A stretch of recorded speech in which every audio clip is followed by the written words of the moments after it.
Diablo Squad o mas kilala sa tawag ngayon na Guardians.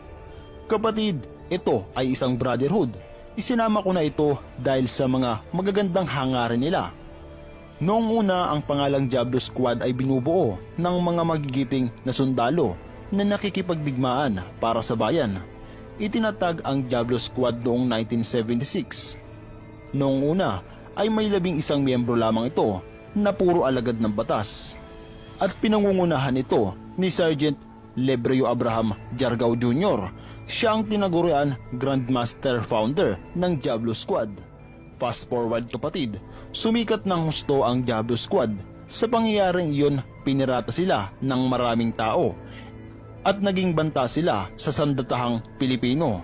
Sa pangyayaring ito kapatid, upang hindi mabuwag ang samahan, pinalitan na lamang ito ng pangalan at ginawang Guardians at magpasahang